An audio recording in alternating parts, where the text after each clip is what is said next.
So Josh, I've got something to talk to you about, and you had your house for obviously a little bit longer than me, but I don't think you've had Yeah, to do for this. sure. Have you ever had to have a roof replaced before?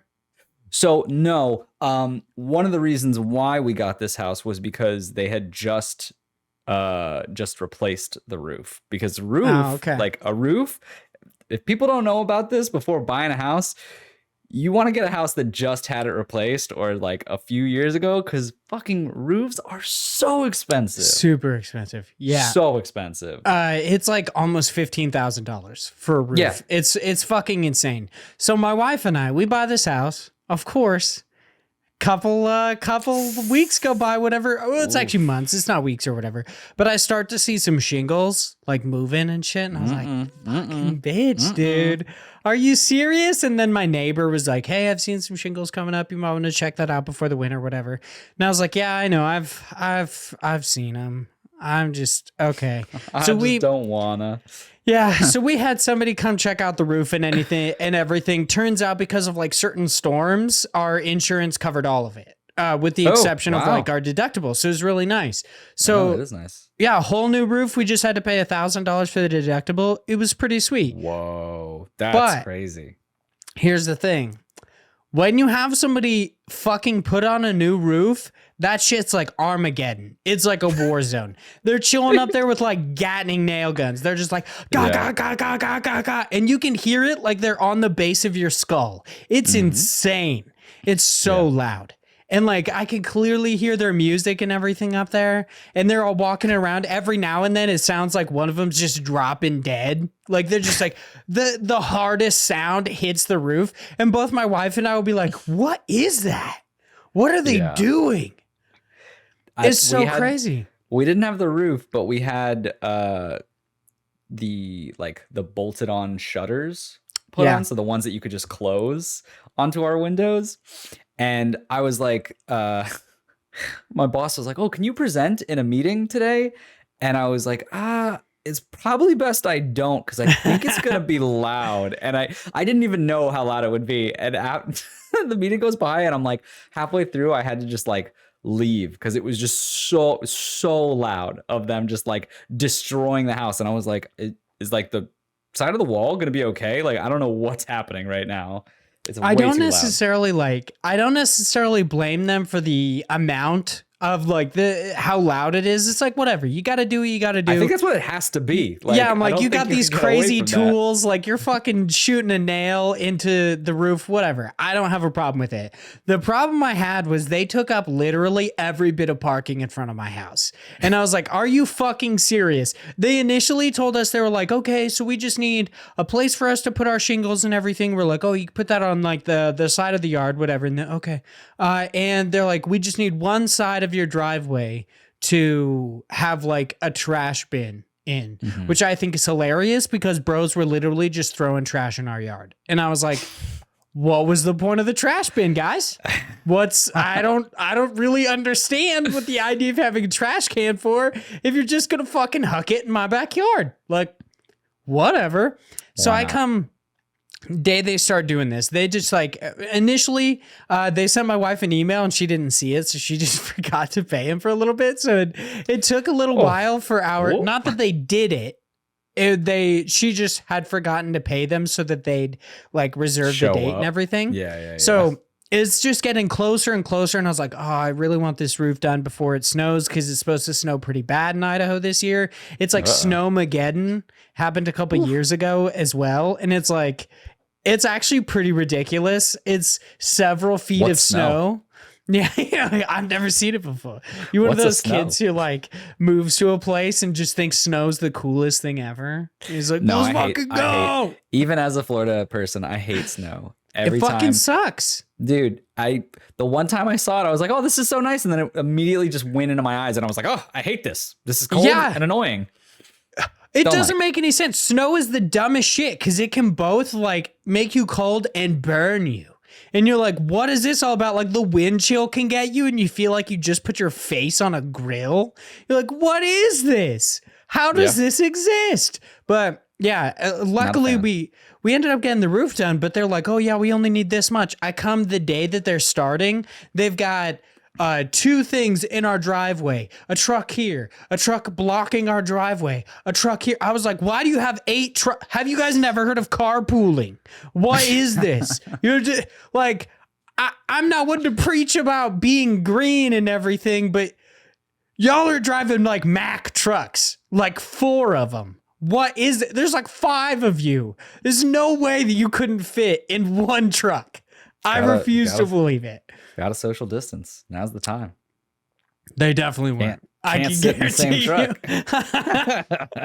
But yeah, it was just crazy. And then like they just, so they ended up like cleaning, but like I found some nails. They left a nail gun here, which I was like, I feel like that was important to you guys. My wife was like, sweet, we got a new nail gun. And I was like, knowing people, they would totally charge us for it. But luckily they came back. They got all the last of their shit. Okay. There's still fucking trash in my neighbor's tree, which I was like, guys, what? What are you doing? Yeah, like how they were just hucking trash in my backyard. Seemingly they just hucked it in the tree. And I was like, I guess I'll get that this weekend. Like, I don't want to be a dick. That's just whatever. Wow. Ridiculous. Yeah. It was just crazy. We had to park like around the corner from our house. So I had to walk a little bit to get to my car. And it was so weird. I was like, I feel like something bad's going to happen. Like, this is just asking to have some fucked up shit happen. Anytime I'm walking in the dark, I'm like, nah. Ruh-roh. Yeah. Luckily, nothing happened. It was totally fine. Wow, your weekend was quite different from mine. It wasn't even the weekend. They didn't like, here's the fucking thing. They did it on Thursday and Friday, and then they're like, oh, we can work on the weekends. And it's like, okay, you might as well just finish. No, they didn't finish what they were doing until today.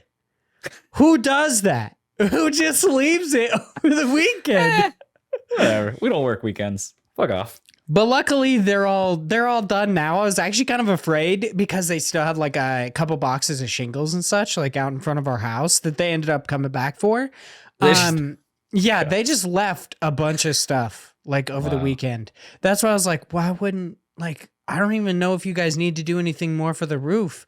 Why wouldn't you just pack this shit up the day? Like when you were done? I don't get it. No. And my wife was like, maybe because they leave in the dark. I was like, that's a big fucking box. That's a pile of shit. Like, I would understand if they left, like, the nail gun buried in our grass or whatever. Like, that I get. Yeah. But this gigantic, like, pallet of shingles is insane. No. Whatever.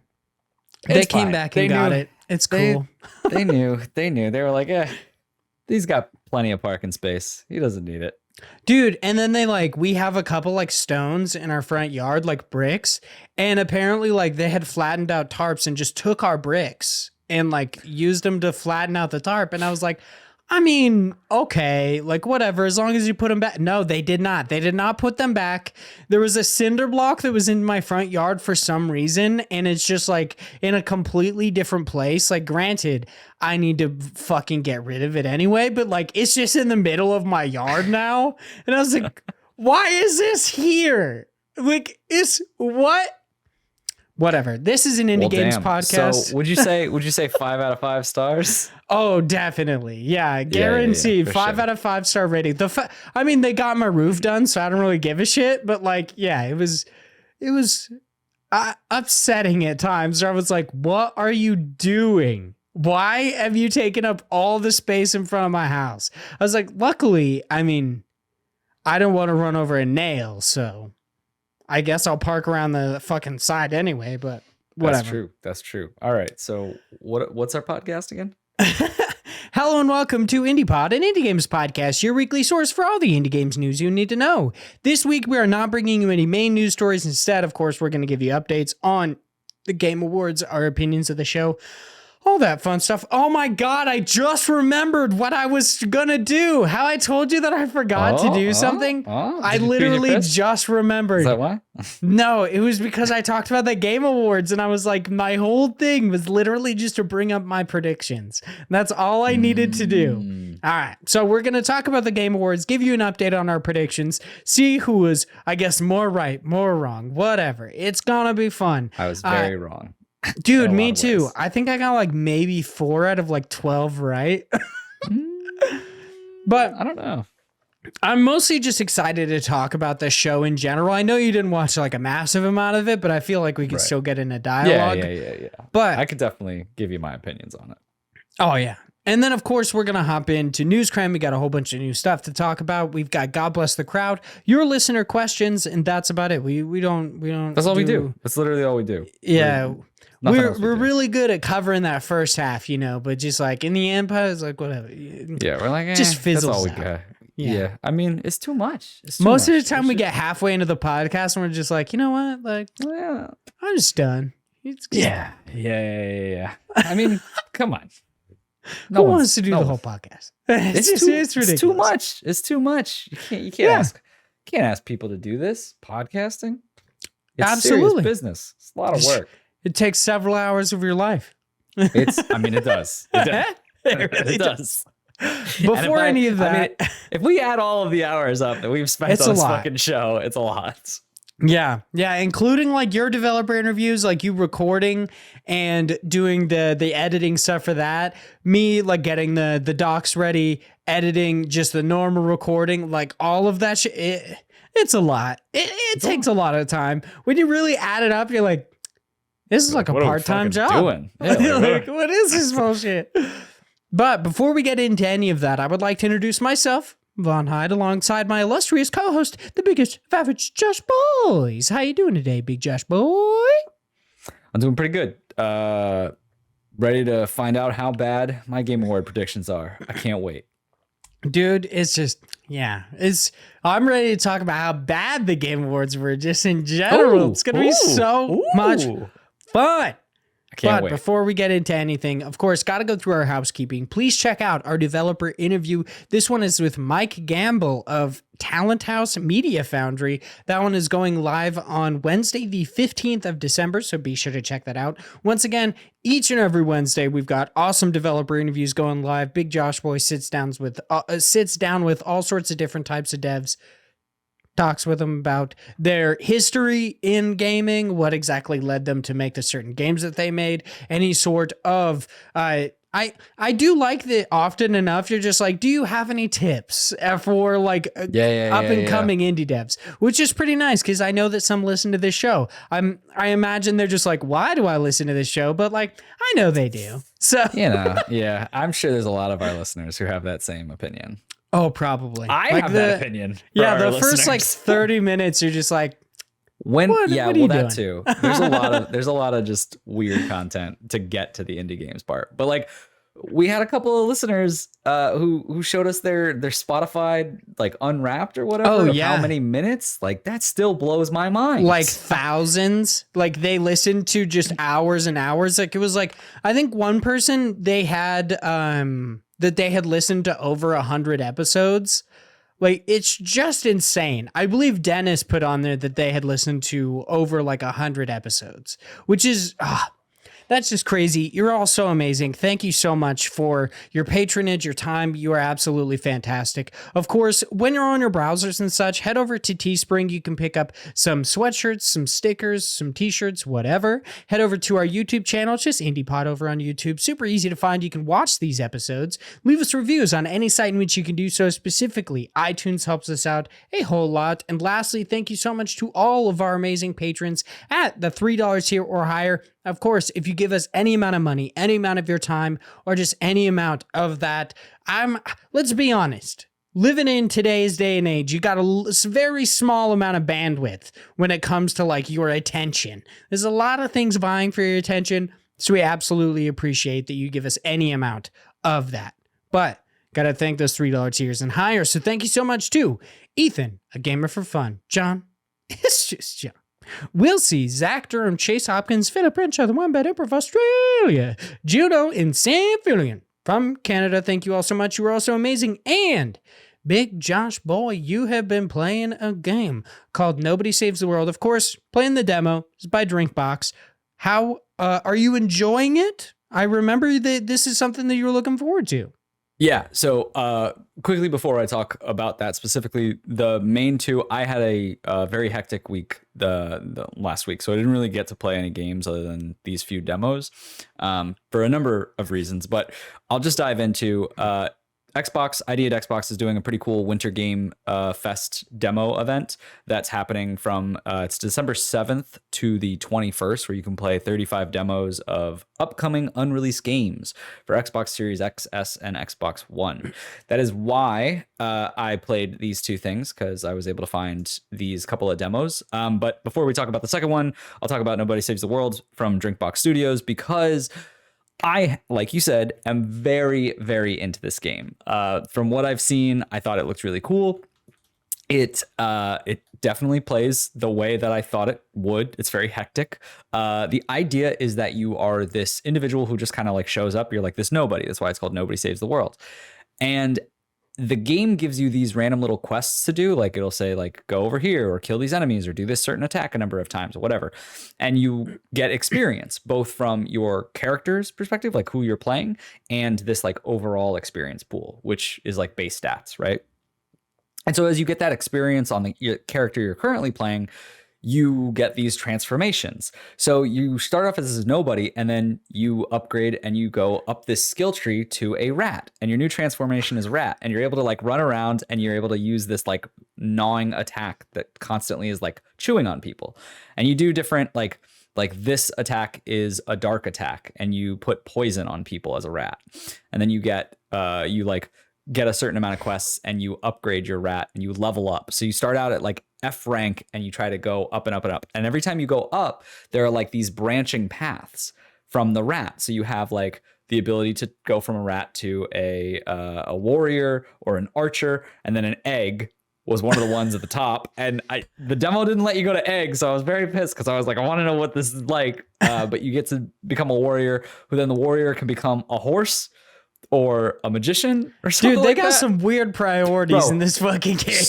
So strange. And so each one of those characters that you could turn into has like an ability and like a special ability with mana, and you have quests for each one of them, and then you level them up, and leveling them up gets more experience for your overall character, so that you just get base stats increased, like I said. And the whole point is you're going through this where this main wizard that everyone knows in the town, who's like revered, is just gone. And this evil seems to be taking over the world. And so you're this nobody who's just walking in and saving the world. It is really hectic, where there's just a lot of different characters that you keep trying to get and learning their different abilities. Like the horse is so ridiculous. You literally just run around and you kick people with your back legs. That's like your main attack. You eventually get a thing where you can charge at people, but like the main, like it starts off where you have to always like hold a button to stay attacking one certain direction. And so you have to like learn to always walk backwards with the horse so you can use him to like kick people. It's like, it looks so stupid, but it's great. I really enjoy it. I definitely didn't think the game was tough. It was just fun, because it's so chaotic and so weird, and you're constantly trying to level up and do these different quests to then get new transformations. So I don't know how much that would be fun, say hours and hours as it goes, but you also have this story and these things that you're doing with this. So you might just find a character that you like more than others. But then right at the end, you go into this castle and you find out that now, all of these characters that you've gotten have certain attacks. So you have like sharp attack, or you have magic attacks like dark attack. And so you have to change to those different characters if an enemy has that symbol above them. So like they won't take damage until they're first attacked by one of those. So it encourages you now, as you go later into the game, to constantly swap between these characters, which is what I'm interested in, because it'll make combat, a little bit more interesting from a swapping perspective. It didn't really do it too much, but obviously this is just the demo. And then when like the main boss showed up, it was like, haha, you're done. And I was like, fuck you, I wanted to fight that guy. But I enjoyed my time with it. It was fairly short, but it was just a lot of fun trying to play as all the different wacky characters. And I want to know more about those different transformations.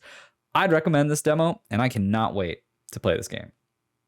All right. I do want to ask so when you go from like nobody to the rat and then to other things, and you were talking about this swapping mechanic, is that something that unlocks at that point in the game, or is it something you could do the whole time?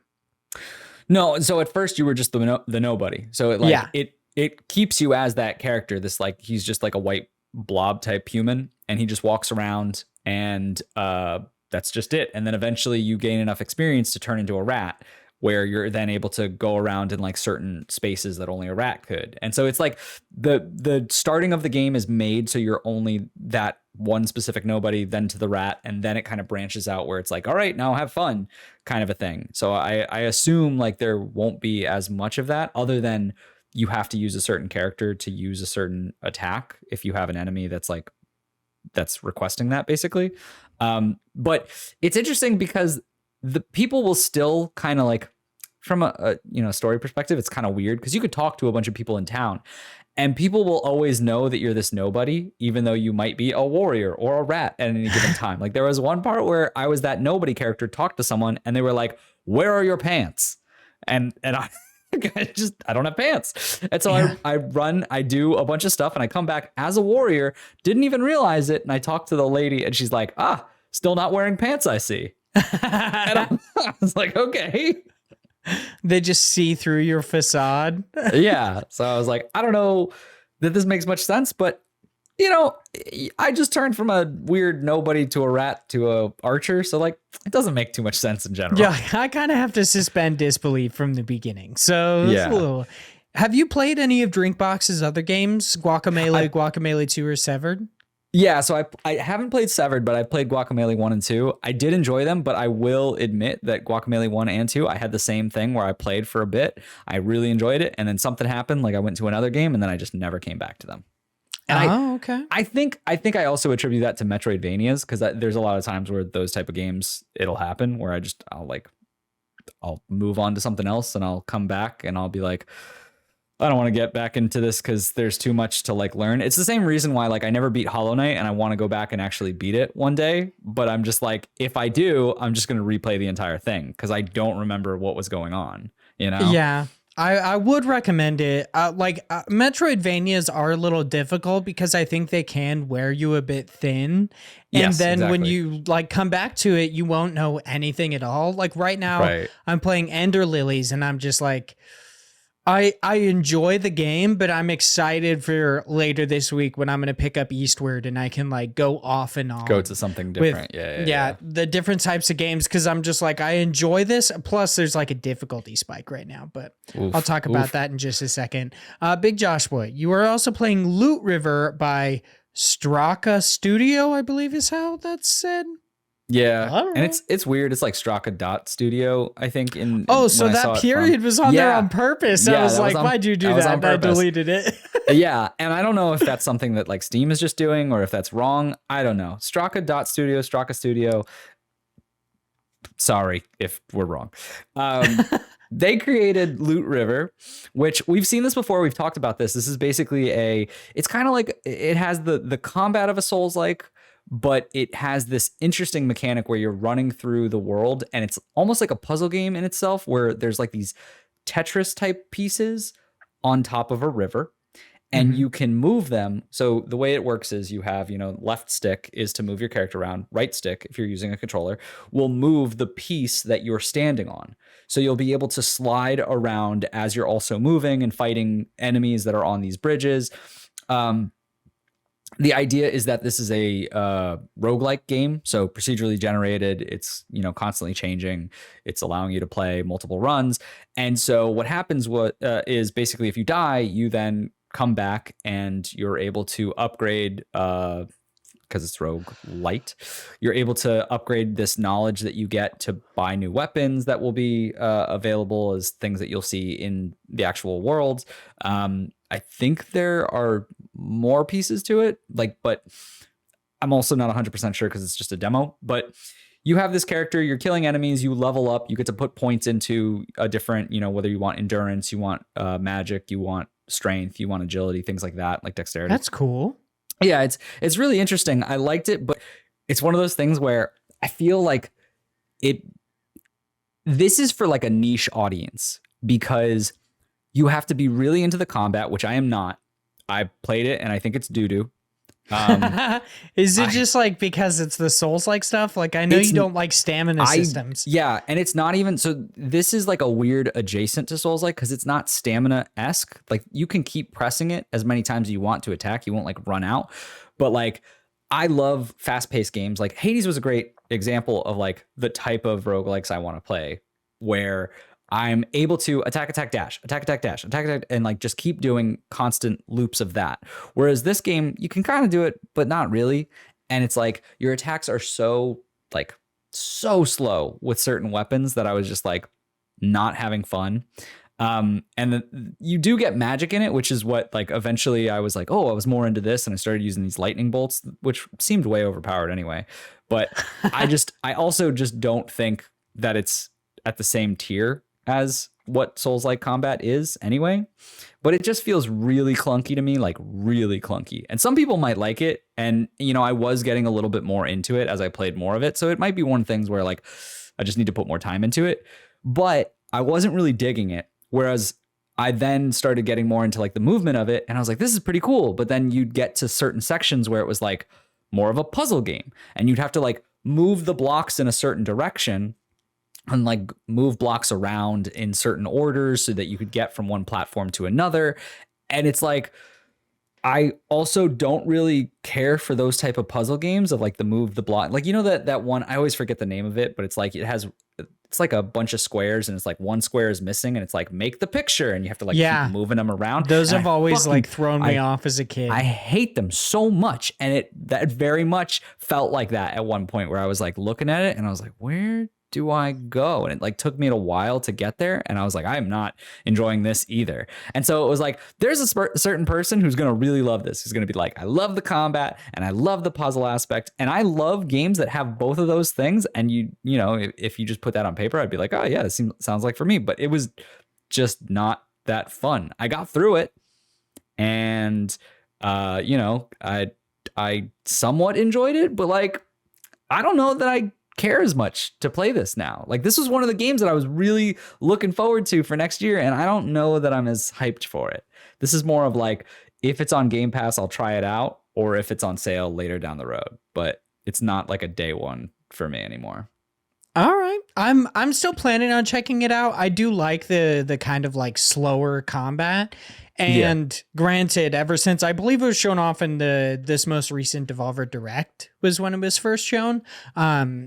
Ever since like we saw it, I was really interested in it. Plus, like Loop Hero has really kind of, I guess, widened my area. I don't know. It's like widened my horizons for games that I'd want to check out, because I never would have thought that I'd be into Loop Hero, and I fucking love that game. So it's like, I don't know. Maybe I love all sorts of different games. I have no idea. So that's true. Yeah, I'm still looking forward to Loot River, but I guess we'll just have to see. So I just typed in Loot River because I wanted to see, because I was like, I'm pretty sure it's not Devolver Digital, because I don't see it as one of the publishers. So I think we saw it in something else. But the reason why I brought that up is not to say that you're wrong, even though it kind of is. But the real reason why I wanted to do that is because the first article that comes up says Loot River is coming to Game Pass. Oh, shit. So maybe I'll play. Yeah, that is something to look forward to then. I want to know where we saw it, because I know that we saw it in a... like it was some type of direct, I know, but I can't remember exactly where it came from. Yeah, maybe. I guess maybe it was in the ID at Xbox showcase or something. I mean, that would make sense, since it seems like it's very much like attached to Xbox in a way. Yeah, I can't 100% remember. It doesn't really matter, but I'm still like interested in it, I guess. Nothing you've said have like necessarily like dissuaded me from it, but like, since it's coming to Game Pass, it's like, why not? Right. Just fucking check it out. There's some cool stuff to it. Like there's a bunch of equipment and runes that you get on each run that like will change up how you want to build your character. And there's different things that make it good for a roguelike and reasons why I might like this. But I just don't like that style of combat. And it's one of those things where if you're into that more slow pace, like it might be for you. I feel like the the niche part of having that, like moving the tiles, like one of my favorite things that I was able to do is kind of like to cheese the game a little bit, because you can move it back and forth. So you just like, you move a tile, hit the person, and then move it away, and then just keep going back and forth. Like I thought that was super cool. Like there's some really interesting mechanics that are going to come from this, but I don't know that I want to invest the time to get good at that style of combat, because it's just not for me. But I think other people will like it. Like I'm not trying to say it's a bad game. I'm just saying it's probably not for me. Okay. All right. So like I was saying, I'm playing more Ender Lilies, Quietus of the Nights by Livewire and Adglobe. I'm still really impressed with this game. I'm really loving it. It's your standard like 2D action adventure like Metroidvania. It's really fun. I still really love the spirit system, how that's how you do all sorts of like your attacks are entirely based on these different night spirits that you find, and it really incentivizes exploration, that like new spirits can just be hidden in weird places in the map. Granted, I would highly recommend anybody who plays this game to play with a guide, because they hide things in the weirdest ways. Like for something like Hollow Knight, when you'd walk over an area and you'd see it like jitter, and you're like, oh, okay. Like you try to like whack it with your nail or something and you can't do it, whatever. You know, you can't do that for a while. And then later on you get the Desolate Dive and you can do it. But then there are just sections in the wall where you'll go past them and you hit it with your nail on accident and it just starts to like break. Yeah. They have similar things where they have areas that are locked off, where you'd have to get an ability akin to the Desolate Dive, which you get after beating like the second boss. And there are certain gates that you can do easily. There are more high ranked gates that you have to get higher up and dive from to hit them, which means that you'd also probably need the triple jump, or you'd need like the levitate, or it's not even levitate. It's like a weird pseudo dash ability, but instead of like, cause you could always like jump and dash, but you would kind of go in an arc, versus this, it just shoots you straight across. Like, there are a large variation, but I came across a couple of things where I was like, okay, so to get into certain areas, they're like not telegraphed at all. It's like you just have to hit this random place or whatever. And the only way I could find specifically where it was one, knowing that I needed to be in this certain part of the map itself. It was like C3 of each little tendril, because it'll be like just a rectangle and that's C3. And I'm like, okay, I guess I'll go there. And just trying to walk around, and they had like just hitting a little everywhere. bit of a shadow like protruding. Yeah, basically just hitting everywhere until I eventually found it. So I would highly recommend playing this with a guide. I don't think it'll necessarily ruin anything for you, because especially I'm using I'm trying to find it because it's actually a pretty good guide. It's Digital Alt G, Digital TG, Digital TQ. I don't know what I fucking wrote. I think it's Digital TQ. But they have a great Ender Lilies guide that doesn't actually talk about the story at all, so you can still easily experience the story. The only thing it goes into with bosses is like their boss patterns, and you don't even need to read those sections if you don't want to. I would just recommend it for like the actual finding of different things, because like you can constantly enhance your spirits and make them stronger, and you actually have to for the most part, because when you get into higher level areas, if your spirits aren't doing enough damage, you're gonna fucking die. Like at this point, I'm in like the 4th or 5th area out of, I believe, like 8. And I'm getting like shredded, and I've upgraded my shit. So it's like, It's a pretty big difficulty curve. And I can imagine that if you didn't upgrade anything, you'd be fucking done. But the only thing that sucks is your standard spirit, this errant knight, has a special type of soul that you have to give it to upgrade it. And I've only been able to find that by going through this guide and finding this really like obscurely hid switch to then open up another part of the map. And that's where it was. I couldn't collect it in any other way. I couldn't synthesize it from the 2 other kind of spirits that I had. I just had to find it. Luckily, it gave me 3 of them, so I could upgrade it 3 times, which is pretty nice. So I ended up like each upgrade is actually kind of nice because it will lay out exactly what it gives you. Sometimes it's just attack up, but other times it's like attack up plus combo. And it's like, oh, okay, so it gave me an extra slash in a combo. So now it's a 4-part combo instead of 3, and it increased my attack. So that was pretty nice, but really when it comes to Ender Lilies, I'd highly recommend using a guide. One last Digital thing I want to... Yeah. It is digital TQ. Digital TQ, boom. It's a great guide. I'll be serious. This is a good one. But I guess there was actually one issue with the guide where it was like, that's in this place. And I was like, I just got that, and that is not there. Like, that is in an entirely different place, but okay. But still, it's a great guide so far.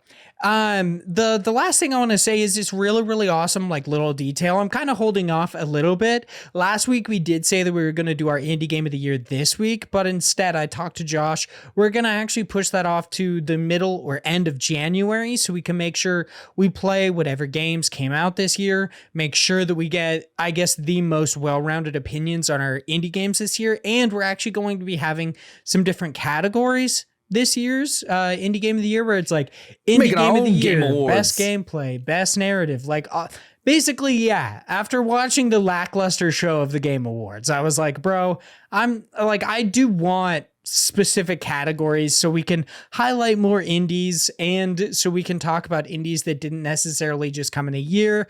We've also got like must buy titles. That one would be for like kids who just got a Nintendo Switch or something for Christmas. It's like, oh, what games do you need to pick up? That would be a great game. Or just people in general. I don't know if kids listen to this. If you do, I don't think I'm just should. Fucking destroying your innocence. But and we also have like most played in the year, which I actually think my most played is probably going to be between Loop Hero and Hollow Knight for this year, but I'm not sure. I'm excited to look into my my like Steam numbers or whatever. My like most time played. Is it Binding of Isaac? I mean, it's gotta be, right? Yeah, the DLC that's what I dropped figured. this year. Oh shit! I think I got to put best DLC on there, bro, so you can put Binding of Isaac. Oh, Binding of Isaac is gonna be every single one of my nominees here. I know. Best gameplay, Binding of Isaac. Best narrative, Binding of Isaac. I'm like, what is it about? And you're like, I don't know. This is probably great. You'd know if you were good enough to get to the endings. Fair enough. Fair enough. But Ender Lily is super fun. I will be talking about it more in our Game of the Year episode, which is going to go live at the midpoint or possibly at the end of January. Absolutely within January. Just letting everybody know. Good to know. Big Josh Bohr, our main topic for this week, I want to talk about the Game Awards 2021. How much exactly did you watch of it? Very little. So here's Really? here's the thing. Here's the thing. Technically, I watched a lot of it. Okay.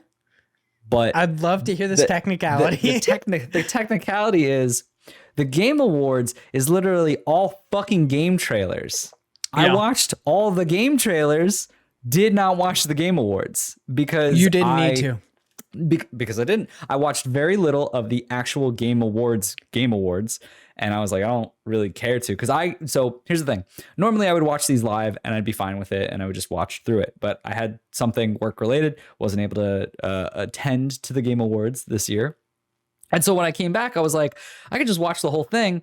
And then I was like, what the hell am I doing? I just want to know all the trailers. Like, that's literally the only reason. Because here's the thing. Like, I would be more into it if there was more of, like, I don't know, care that goes into it. Like, they don't even pageantry fucking read. They don't even fucking read the nominations. That blew my mind. Where when he'd be like, the nominations for best gameplay or whatever. And then he'd be like, and fucking Genshin Impact 1. And I was like, just take 5 seconds and read them. It's not that hard. They go through this like there's like, the Game Awards is literally just for the trailers. And like, I get it. That's what a lot of people say. And that's fine. A lot of people probably want it that way. But like, they cater to it in this show too much, to the point where it's like, if you want to see the awards part and you want to see like the recognition of people doing, you know, their jobs and like, wow, all these cool games, they don't give a fuck. They're just like, and here's the nominees, and oh, that guy won. Woo! And it's like, slow the fuck down. Where are we going? What is it? It's just like this high speed train to get to the next trailer. And I'm like, yeah, okay. But like, if that's the case, what am I watching this show for? And what I did is just going to watch these trailers. It's pretty insane. Just to let everybody know, I'm going to be using this as a bit of a reference, but also we've got a bunch of stuff in News Cram about it. But friend of the show, Chris Penwell, has an entire article up over on Retroware about all of the indie games news announced or just coming out of the Game Awards 2021. So be sure to check it out, especially if we miss anything, or just in case we missed anything. Check it out. It's over on Retroware. But honestly, the Game Awards is just such a weird show.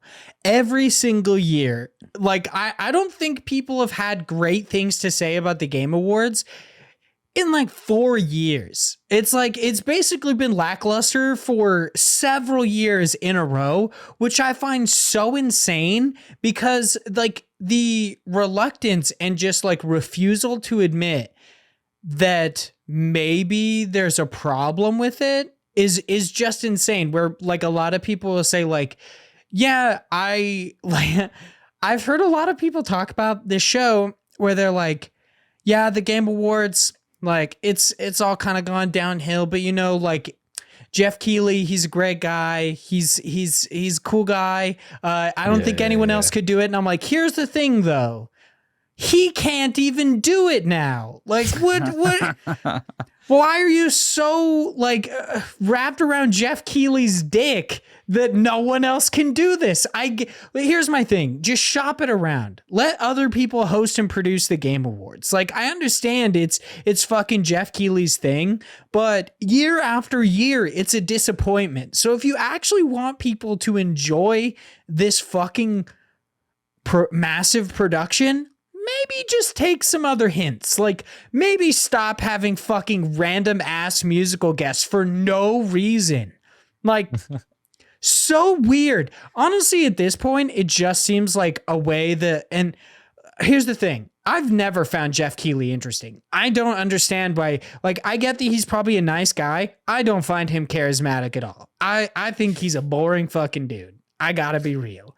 And like, it's just a boring host to me. Like I just fucking, I gotta shit on Jeff Keighley real quick. Like he's probably a great guy, but I just don't find him interesting. All right. And it doesn't necessarily like there's just so much with the Game Awards that I found so uncomfortable with, where it seems like they just shoehorn so many things into it for absolutely no reason. Like Green Day, fucking Imagine Dragons. Like Green Day, of course, is I believe last year or the year before. Imagine Dragons was this year playing a remix of a Bastion song, which I know that annoyed some people. And it was like a remix of a Bastion song. And me not being an Imagine Dragons fan, I was also like, I'm pretty sure that they're also mixing in one of their own songs with it. And I was like, this is weird. This is super weird. And Sting opened up the Game Awards, which I was like, why? I don't. Yeah, I don't know. The audience that they're trying to cater to is like all over the place. Yeah. Which is why it doesn't stick. Like, I don't want to say, so I don't have as heated of opinions as you do for the Game Awards. Just shitting on Jeff Keighley. I'm not that upset about it. But I do say, you know, like, there's definite a lack of empathy to the video game. And some of it is I feel like people who are fans, we've kind of gotten away. There's a lot of this emphasis on like, if my game's not shown, this show is shit, or if this big reveal doesn't happen, this game is shit. And it's bled from, you know, like E3 into every other showcase or any other event that comes to games. So I feel like there is an amount of pressure that's being put on people to be like, oh, we have to have these big things. We have to have these big things. And it's like, cool. Like you still have some big things that were shown off in this showcase, like, or this, you know, this event. Fucking like knock down a few of those and just put a little more love and care into like who is actually getting awards here. Like, I don't know. It just felt very rushed Yeah. in any way. Like it's It's Game like a Awards. breakneck pace. It's fucking crazy. It's an award show for games. Why? Like, can you imagine if the fucking Emmys or Grammys and everyone was like, oh, hey, we're gonna give you this award, but here we got a new hit single from this person, and then they just started fucking doing that and like just showing like random movie trailers like over and over again, back to back. You'd be like, what the fuck are they doing? Like, this isn't what? It's not what we're paying here for. Yeah, the trailers are one thing. Like at this point, it's just assumed that the Game Awards is going to be that. Like the awards are secondary, which I find so weird because Jeff like opens up the show like this is a celebration of game developers, and I'm like, but it's not though. It's not. Let's be real. It's about the trailers. The second somebody comes up here, like they win an award, they come up to try to give a speech, and it's basically like they're being hurried along so they can just get off the fucking stage. It's insane. I'm like, all of these people are already super uncomfortable because they have to come up here and do this. And now it legitimately seems like you're like, let's fucking go. But we can have this dumbass pop boy joke for like fucking 5 minutes. We can have Ben Schwartz, fucking John Ralphio from Parks and Recreation, sit out there and talk about a DVD for 5 minutes. Like, what is this? That's the voice of Sonic. Yeah, okay. I wouldn't mind if it was the Sonic trailer. Like it was just like, oh, we're gonna fucking this is a Sonic trailer, whatever. But seriously, Ben Schwartz was out there for 5 minutes. I was like, bro, why are you hurrying everything along at this breakneck pace if you're just gonna sit here and have Ben Schwartz do the same fucking joke several times? And okay, Shang-Chi was awesome. I loved it. I think his name is Simu Liu. I'm not 100% sure. Also, like certified cute boy, 1,000,000%. Really good actor. I love the movie, but the over and over, just this hampering on this fucking Halo Infinite joke. Just like, oh, he's looking at his phone because he's trying to watch Halo Infinite. Fucking people on Twitch play Halo Infinite. I was like, who wrote this joke? You said it 8 times. Stop. Just fucking move on. And then, it's just, there's so much, dude. There's so much that bothers me. And that's like, I love how heated you're getting.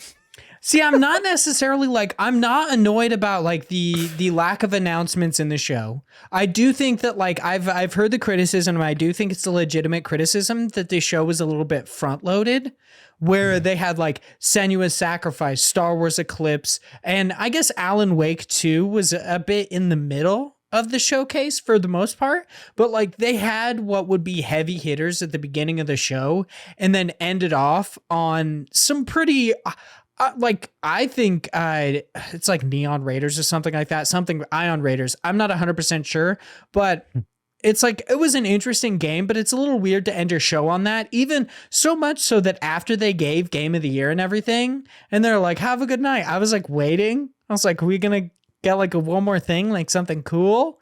And it was like, it's done. That's it, baby. And I guess it's better that than ending on fucking Fast and the Furious Crossroads. But like, I don't know, dude. It was so weird. And like, here's my thing. Don't hurry the show along and like force these devs to go through a shitload and not even give them the pageantry of accepting this cool award when like they stand up and it's like they also won this other award, completely skipping over awards. Like don't do that, but also have fucking 3 movie trailers, 2 of which are like Sonic obviously involved with gaming, whatever. Ben Schwartz on there. It's like that annoyed me, but whatever. But then like they had fucking Guillermo del Toro's new movie trailer. And I was like, why? Like, what is this? Why is this here? And then you had like fucking Keanu Reeves sitting there talking like him, and I honestly, I don't remember her name very well. I haven't actually seen most of the Matrix movies, but them talking about like they showed a new Matrix trailer and like a trailer for a new Matrix like Unreal 5 experience or whatever.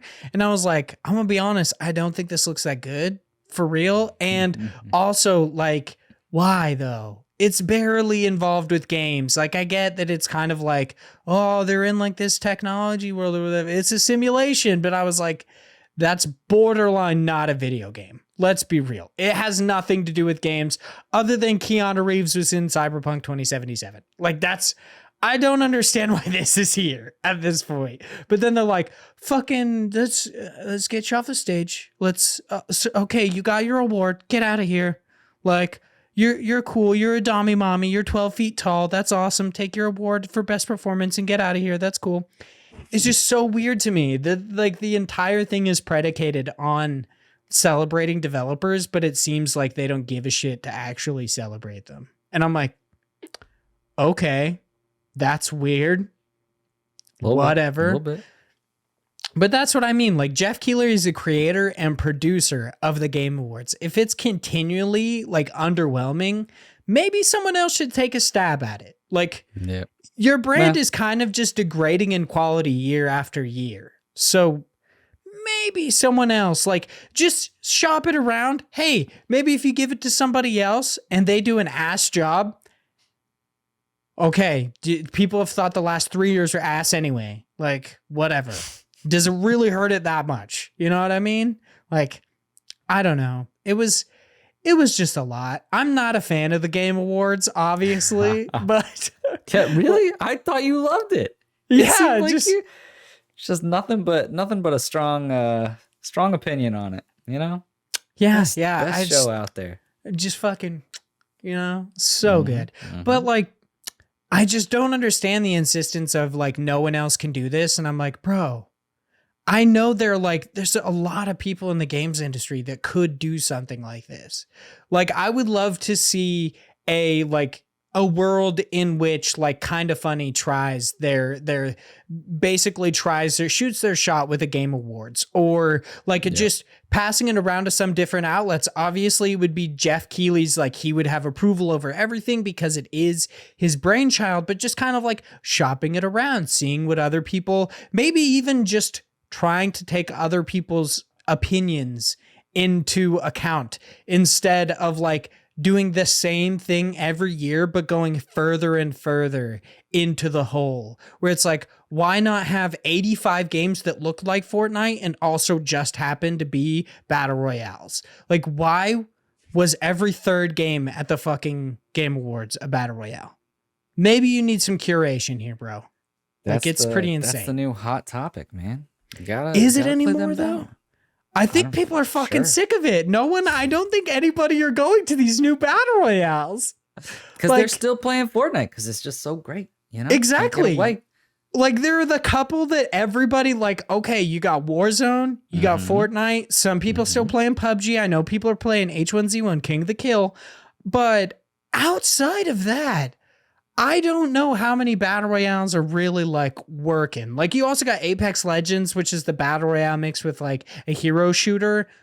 A little bit different, but like, I don't see these 85 other ones breaking into the mainstream, like, who knows? So fucking many, dude. Who knows?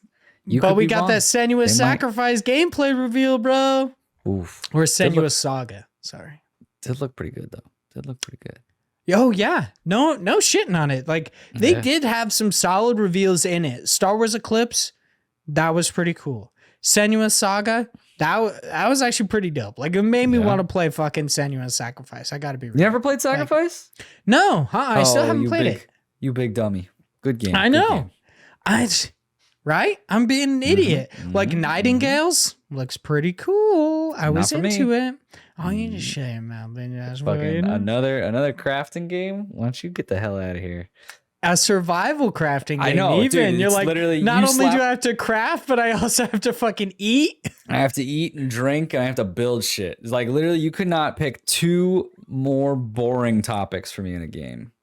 Dude, that game looks like nightmare fuel. Like, the monsters look really disgusting and creepy. Like, I think it's pretty cool. Like, the idea of these giant like monsters coming and just wrecking your shit that you just build.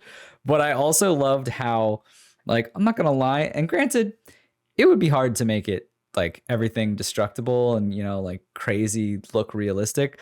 When one of those like giant ogres jumped on a thing, like one of your buildings, and it just kind of like disappeared, but one part of it crumbled, I was like, okay. It's looking a little weird. Looking a little janky there, but you know, I mean, game development is tough. I'm not gonna lie. I know how it is. Yeah, there also so let's get into some of this. Hopefully we can like round back to some other topics within the Game Awards. But so for the actual awards themselves, we did do our predictions on these. We'll talk about some of the games like announced during it. But Big Josh Boy, Game of the Year, I believe you had Psychonauts 2, correct? I did. I was clearly wrong. Dude, I had Deathloop and It Takes Two coming out of nowhere. Fucking, I know.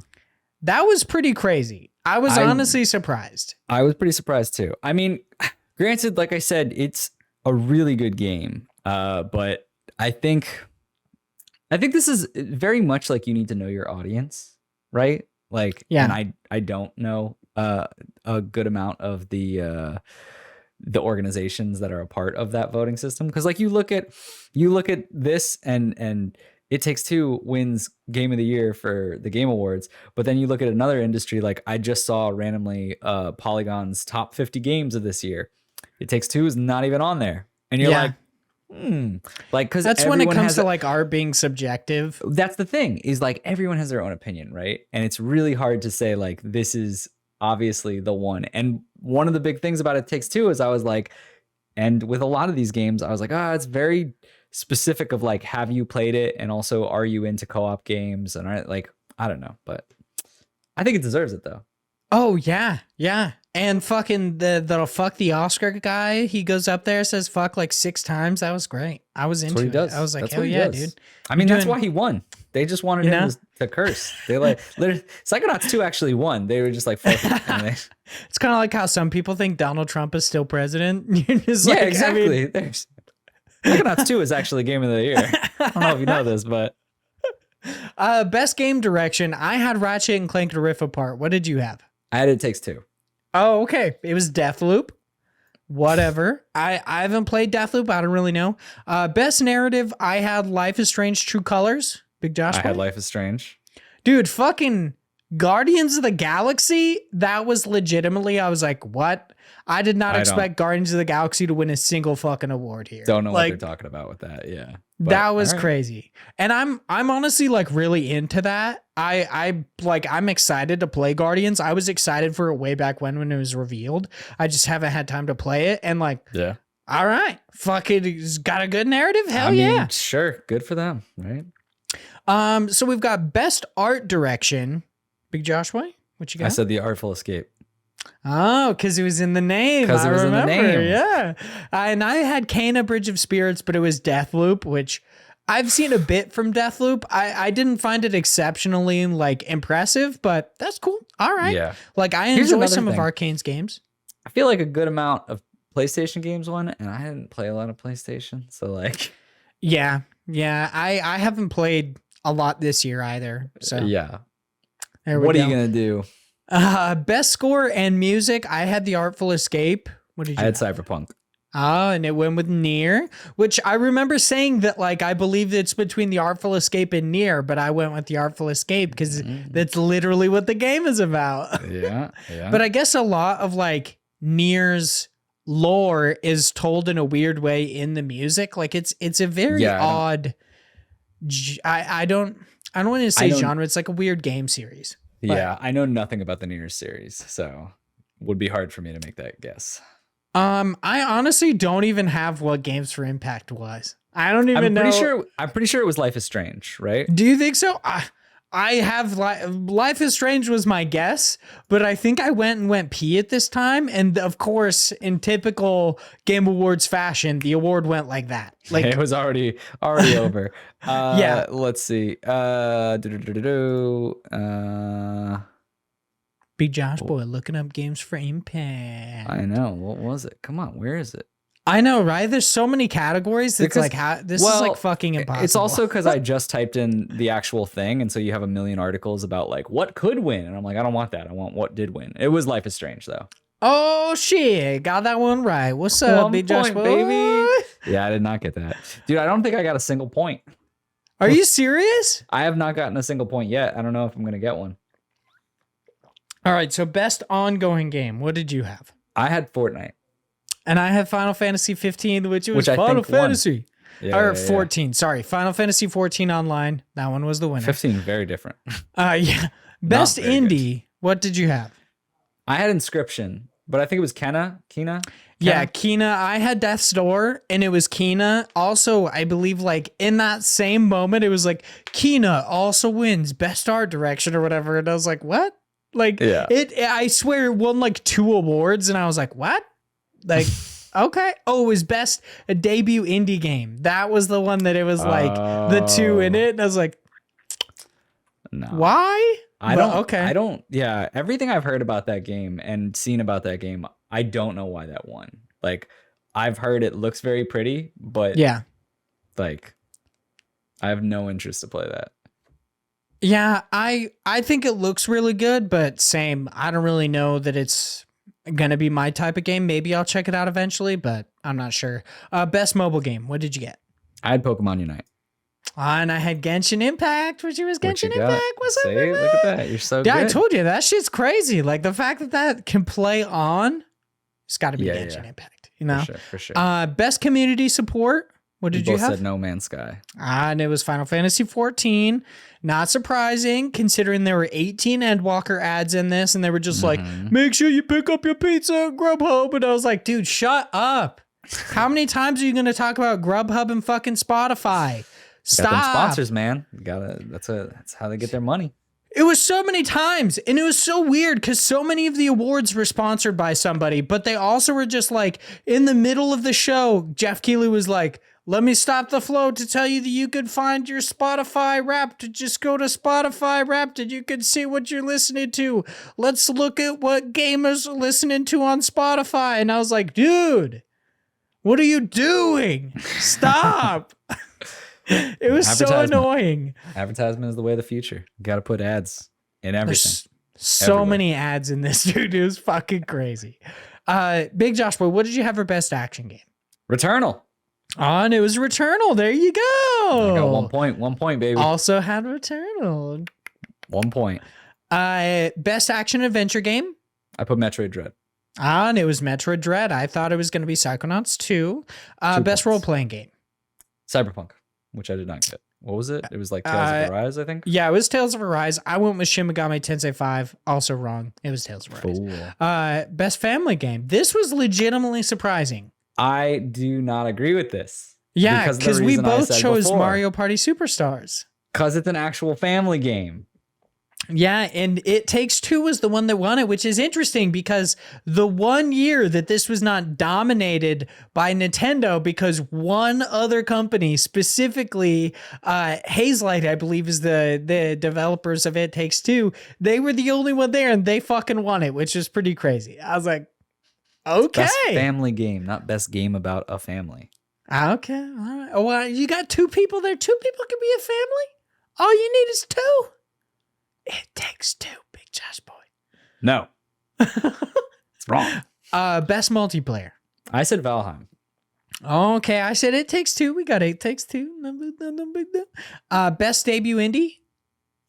I also said Valheim. Really? Okay. I'm actually legitimately surprised that it wasn't Valheim. Like, I chose the Forgotten City. Like, Valheim is a pretty big get, but yeah, it was Kena. Which I guess is also like, I could see the people really finding that like a crazy debut indie because of how beautiful it looks. But I guess. Yeah. I don't like that category too. Like, cause it seems stupid if you're going to put the same game there. Right. Like, I don't know. It just seems weird, especially in these award shows where there's like awards where, there's one, like you see this all the time in other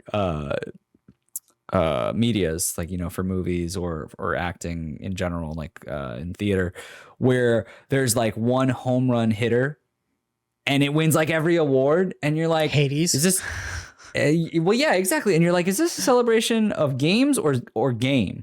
And you're like, So it seems, I don't know. I mean, I do enjoy, like, however much I dislike the best indie category, because I feel like it just relegates, like, people are just going to put it in there. They're never going to vote for it in anywhere. Like, in any, I guess, more meaningful category in a lot of people's eyes. I appreciate that they give like two different areas where they could possibly like talk about different indie games or like highlight more indie games. Like the best debut indie, I feel like that's a nice additional category to have, because maybe like they didn't make the best game ever. They didn't make the indie that blew everybody blew everybody away. They didn't make the like the Celeste or the Stardew Valley, but they did for their first game. They made something amazing, and it's like, okay, I get it. Best debut indie, I get it. Let me rephrase it differently. I'm not mad at the category. I'm mad that the same game won twice for a category that should have like given more recognition to other studios, I guess. Yeah, I guess that's all you can do when it's a fucking 90-10 split, bro. Like you can't do 60-40, you can't do 70-30, you got that 90-10 split, whatever. And most anticipated game, what did you have? I had God of War. Oh, okay. I had Elden Ring, and it was Elden Ring. He fucking rolled out that pot boy. I was like, oh my God.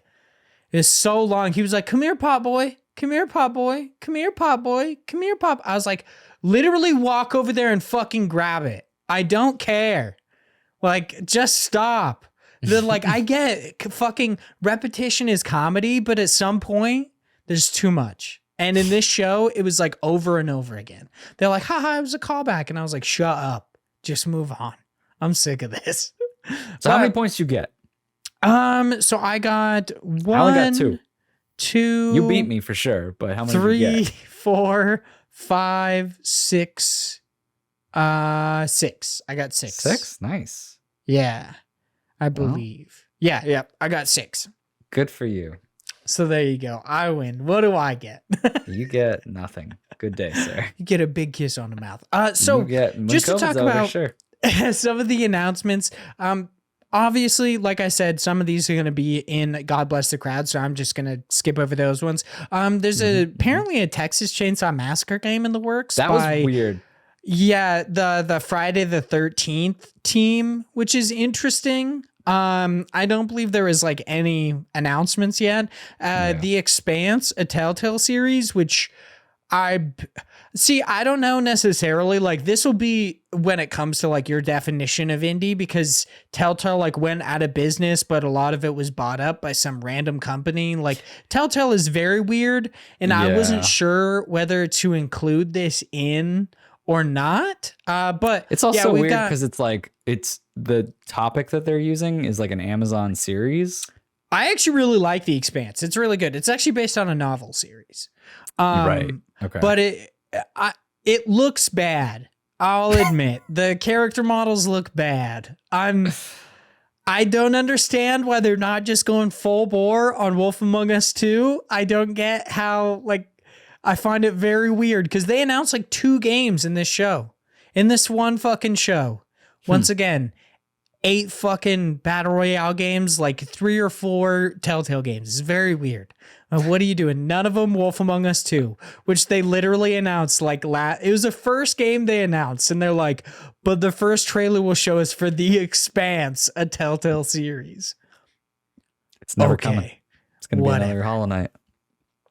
Maybe. Silksong doesn't exist. I believe there is a new expansion for Chivalry 2 that's coming out. It's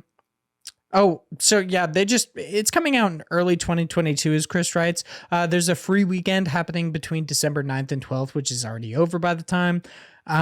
We've got Planet of Lana. They announced their composer, which is apparently the composer behind The Last Guardian. So that's kind of interesting. Cool. However much I actually like audio by itself and like audio and sound design, I'm not a huge music guy, which is weird. So composers are often not like a huge thing for me. Yeah. Gotta be real. Slitherhead was announced, or looks real weird. Slitherhead. It looks real bad. It looks like a PS3 game. What is that? I think that's what they're going for, though. Like, Are they though? Is this gonna be like my apologetic attitude towards Sable, where I was like, the jank is it's on purpose? Well, because like some of the jank is like that's the horror to it. Is like it like just looks so off-putting, I guess. Oh, okay. So I'm not saying it looks off-putting. It looks gross, like 100%. I'm just saying like the game itself visually looks like a game that would have come out in like the early 2010s. It's like, bro, come on. Like, what's happening here? It was just a little weird for me. Granted, visuals aren't everything, so maybe this game's going to be awesome. And it's like very possible this will be a good jelly, not my jam, because I'm not a big fan of like survival horror games in general. But apparently it's like tangentially related, like the creator of Silent Hill, and the music is being done by somebody who worked on Silent Hill, The Medium, The Killer is Dead. They didn't give anything for it other than this one trailer that was very weird, super weird, but whatever. The Nightingale, or just Nightingale, I thought it was cool. Honestly, the first bit of the trailer, I thought it was like a new Remnant game, and I was like, oh shit, fuck yeah, dude. Fucking Chronos Before the Ashes was like mid-tier, so let's go. Give me a new Remnant. And it was like Nightingale, and I was like, I guess I'll take it. Whatever. It's expected in 2022. Somerville got a new trailer. Nothing too crazy there. It's just released sometime in 2022. We'll talk about more of these, of course, in News Cram. I don't know how to say this one. It's like Chichia, something like that. Okay, we also got to talk about how many times it was like fucking world premiere, and it was like a world premiere of a trailer, but not of the game, because the game has had like 12 trailers. Yeah, the game's already been out. Like, yeah. I thought it was so weird when they were like world premiere and they immediately showed Tunic, and I was like, we know about Tunic. Like, yeah, we've known about Tunic for like 7 years. What do you mean world premiere? It was like, yeah, you're very much stretching the word premiere at this point. Like, okay. So yeah, we get like gameplay trailers and such. Metal Hellsinger reveals artists attached to the project. Specifically, we've got people from like Lamb of God, Black Crow Initiate, Trivium, Refused. What the fuck? Okay, I'm just gonna move on. There's different peeps. Famous metal artists. Yeah, a lot of famous metal artists. Telltale Games developers are working on like Star Trek Resurgence, which is like, this is what I mean. What is this? Why is there more? It doesn't look good either. Like, okay, whatever. GTFO got a 1.0 release, which is pretty sweet. Did you happen to see the part where like the GTFO like team lead, or I believe the like creator, one of the co-founders of the studio, was like talking about this? No, I didn't. It was very uncomfortable. Really? It was very obvious that this person was like really, really nervous, and they were kind of like stuttering and everything. And I felt so bad. I was like, just take it. This is one of those moments where I was like, give them their fucking time so they can get through this. Like, it's very obvious that a lot of these game developers are like kind of nervous. Yeah. And I was like, fucking don't rush them. Just give them their moment. We don't need to get to fucking like the next Fortnite trailer and what's his face Mustard dude from Epic that much faster. Let's just give him a second to talk about GTFO, which I'm pretty stoked for because I purchased it back in its early access period. The game is really fun and ridiculously scary. So check that one out if you're a fan of, I guess, like similar to a Left 4 Dead game, but it's very task oriented and it's meant to be like a pseudo horror game. So check that one out. And then Synced Off Planet is coming in 2022. I didn't pay attention to that, I guess. I was all right. unimpressed for the most part. So now that we have heavily, oh, well, actually, there was something else I wanted to talk about. I knew I shouldn't have just pushed it off. Oh, the last question I wanted to ask is, how do you feel about, so I guess this is kind of like a two-pronged question.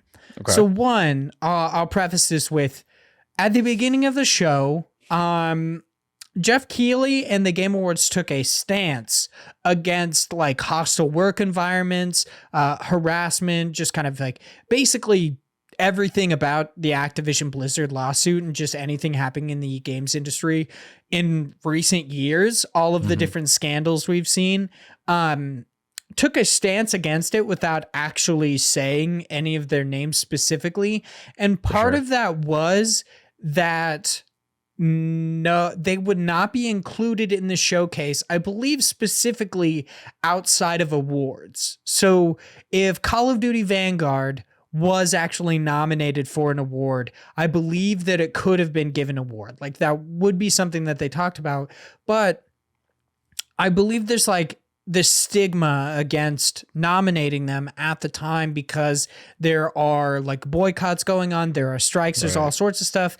And there are a lot of people, or at least I've seen a few, taught like Belinda Garcia, I believe Alexa Ray Correa. They've both talked about how I actually think they both worked on Call of Duty Vanguard specifically. And at least I know Belinda did, as a narrative designer, talked about how they're basically being punished for something that they didn't do just because they work for Activision. Right. How do you feel about that? Like them being a kind of like, I guess, developers being punished for bad practices of a company, or like Bobby Kotick. Yeah. I mean, we've talked about this a little bit from the side of crunch, right? Like, I think it's similar in the rights that the company has to, at some level, be like accountable, right? They have to be held accountable. And it's tough because how do you hold a company accountable? You take money or you take accolades away from them. The problem is these entities are made up of tons of people who are getting the short end of the stick because, you know, they worked on a game, they put in their heart and soul, they did what they needed to do, and now they're not able to get any of that recognition, or like you were saying, you know, they're basically being told you did a bad thing because you were just under the umbrella of a company that has bad practices. Then I think this is a really slippery slope because, you know, you could be very heavily on the side of like, well, they shouldn't have to deal with that and we should just say shut the fuck up. But then what stops a company from ever not being shitty? Because then they just get away with it, right? Because then they still get the awards, they still get the money, right? And it's hard to justify, like, it's definitely not fair to them, right? Like it's definitely not. But there's also the point of, if nothing happens, then companies get away with just keep continuing to do that. And so I think in some light,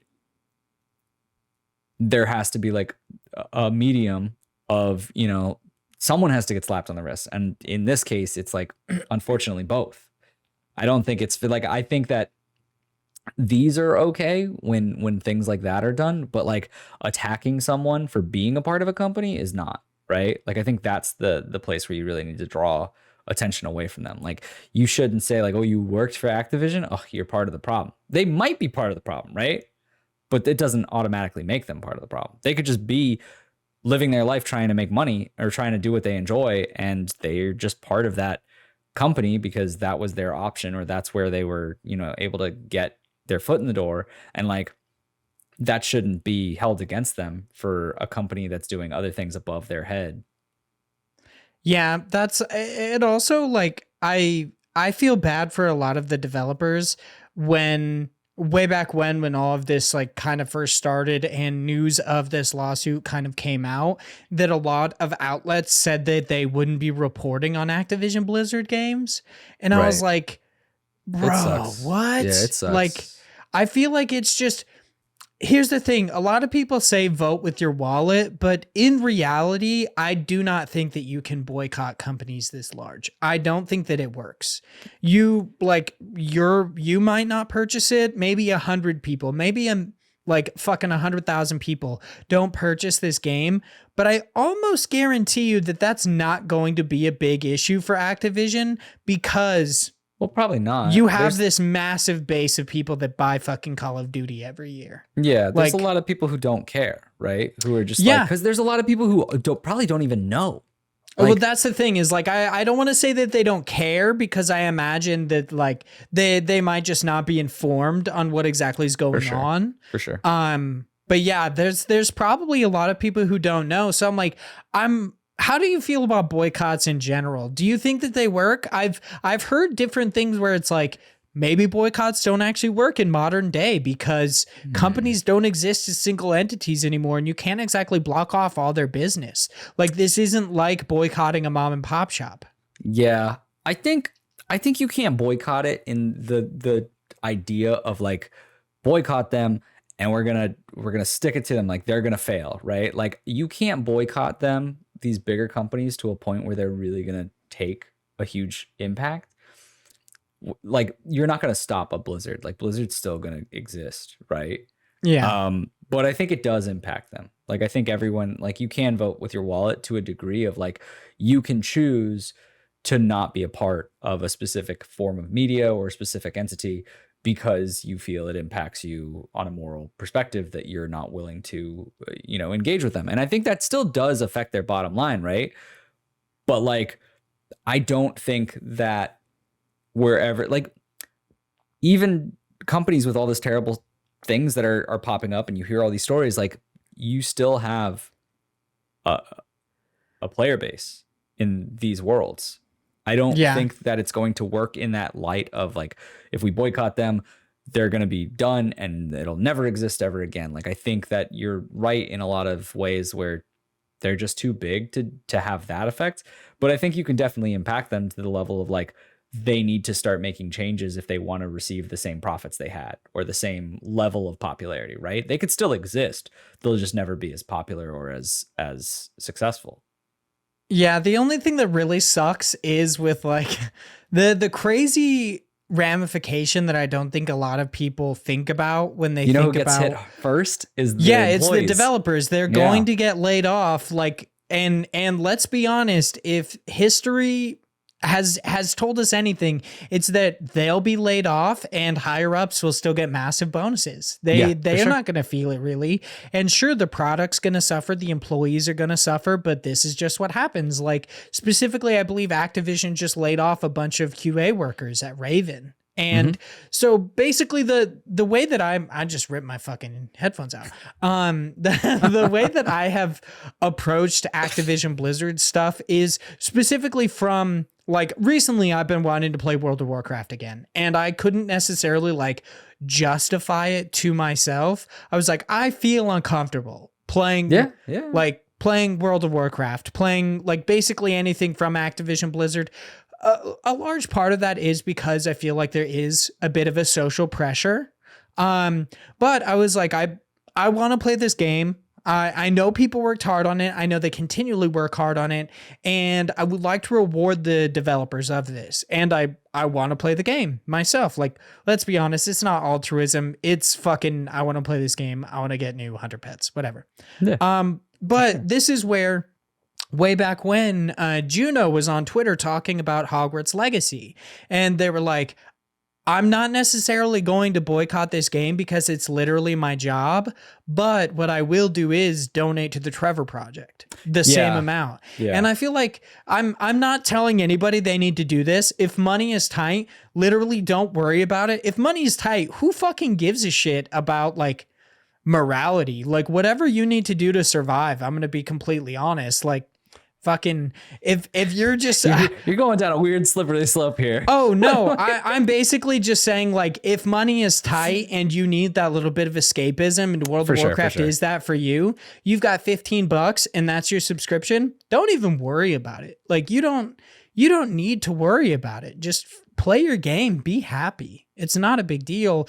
But for those who like have the means for it, specifically what I'm going to do is, and I encourage other people to do so, is if you want to like possibly pick up an Activision Blizzard title or something like that, also possibly donate to the GoFundMe right now for the protests at Raven. There's a like an up to $1 million GoFundMe for this team to where like if they strike, they'll still get paid. So Wow. I would recommend doing something similar to that.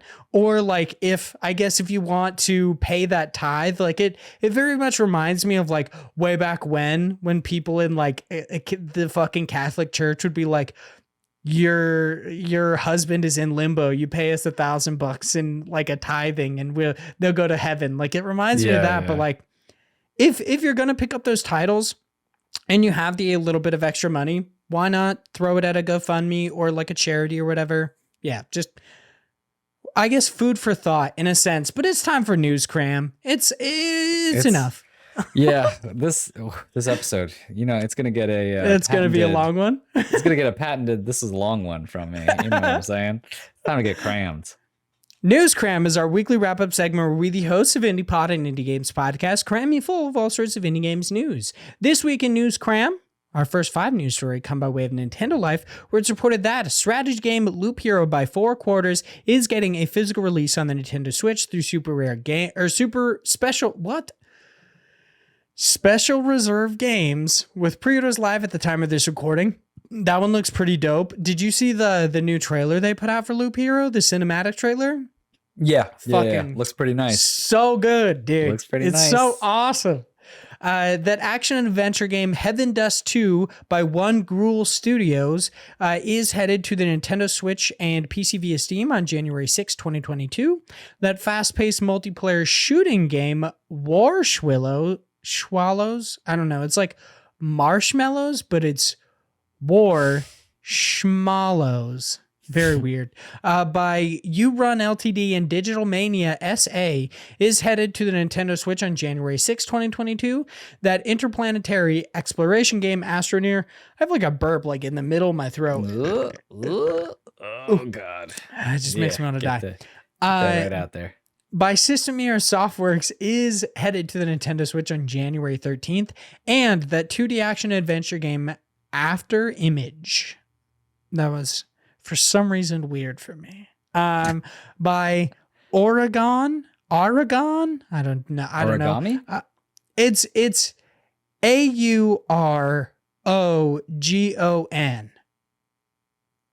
Weird. Sure. Shanghai is headed to the Nintendo Switch and PC via Steam sometime later next year. Now over on Twinfinite, where it's reported that top-down puzzle adventure game One Shot by Future Cat LLC is headed to the PlayStation 4, Xbox One, and the Nintendo Switch sometime in 2022. Now over on IGN, where it's reported that popular social deception game Among Us by Innersloth is getting a VR adaptation, which will be headed to PlayStation VR, MetaQuest 2, and Steam sometime in the future.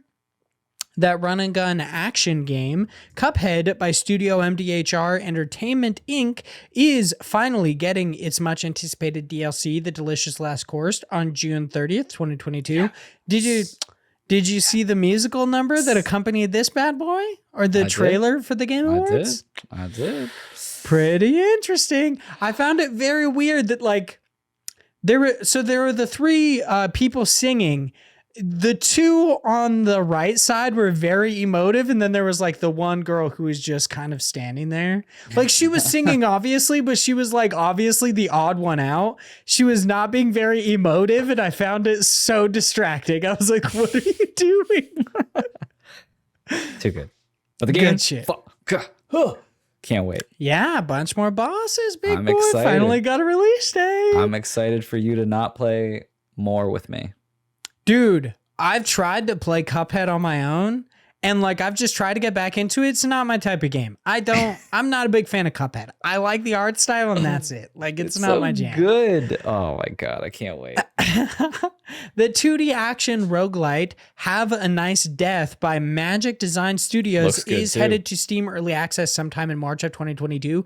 Yeah, I mean, this kind of warmed my like frigid heart that a lot of people are saying that their favorite, like the thing they're really taking away from the Game Awards was this game. And I was like, it looks pretty fucking cool. So you gotta love when people throw in that love at indies. I'm trying to reach out to them for an interview. We'll see. My fingers they're crossed. But there's no way, because now it's too popular. Yeah, it's how it goes. That action RPG Thirsty Suitors, which is very weird, by Outer Loop Games will be released soon, yet that's all that we have. Like, no platforms or release date was given, so that's fun. That action adventure game Tunic by Andrew Schuldeis, I don't really know, is headed to Xbox platforms as well as PC via Steam on March 16th, 2022. And to round out the group, over on GameSpot, it is reported that co-op action adventure game Samurai Gun 2 by, oh shit, I forgot about this one. There's like 85 people who made this game. It's insane. Bly Blith, Nelson Bowles, Valentin Sesh, Dozwan, Adam Robozali, Evan Hemsley, and Yellow Afterlife will be receiving some new Among Us themed content on December 16th. So it's got like new imposter and like the little Among Us guys. I don't know. They're like fucking astronauts. Those characters, and it's got like new maps and stuff. So that's pretty cool. Yo. But Big Josh Boy, we've been blessed with so many amazing indie game news stories that it's time for us to get back to the creators in God Bless the Crowd. This is where the biggest of average Josh Boys hops into all sorts of crowdfunding sites, finds something awesome for us to talk about, and we do just so. This week, we are headed over to Kickstarter to check out a game called Line Jump. This is by Brian Bonilla, I don't know. This is Line Jump is a challenging climbing platformer where you create a line to gain a second jump by touching the line. They are looking for a mere $1,005. Pretty crazy.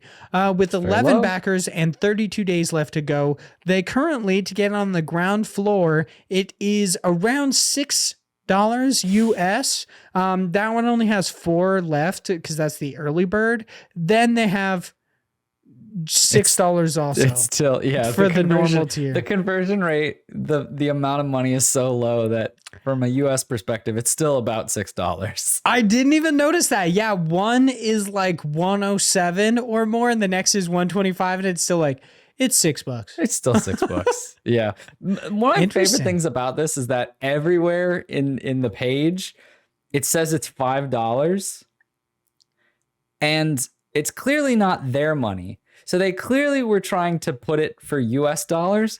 And I guess something changed in between the time they made the graphic and the like conversion rate for money that it's now $6. So it's really confusing. They're like, early bird, $5. You look over and you're like, it's definitely $6. Okay, so here's the thing. Yeah, it's pesos, I'm fairly certain. It's like I looked up 170 Mexican pesos is 509 United States dollars. So that's why maybe the fact that it goes up, yeah, Kickstarter it just is screwing them over. But there you go, Big Josh Boy. What do you think about Line Jump? It's very simple. It's literally what it says. You're a little character that can jump, and your platforming abilities kind of suck until you use this little line that you can draw, and it propels you into different areas. And the whole idea is you're just bouncing from one area to the next, and it's just trying to launch yourself into the right area without getting hit by random objects that are falling from the sky or without going too far and falling off. I think it is something that is fairly, easy to get. It looks like there could possibly be some amount of challenge when it comes to these later levels where things are moving, things are falling. You have like very distracting backgrounds to kind of play around. It's so funny, man. It shows up as $6. It shows up as $6 in another place, though. So I'm like, I know, yeah. Geez. Anyway, the point is, I think that it's I want to know how close it is. Okay, so the 127 is actually 604, which I find insane that they rounded down for that bad boy. Like, what are you gonna do? Here's the thing. I think it is a fairly simple game. I think it looks like a cool little. I feel like this would be a really good mobile game, but I feel like it's. I'm pretty sure it's coming to PC instead. I don't see anything about a platform of mobile. But that being said, small little game, very cheap, looks kind of fun. Seems good.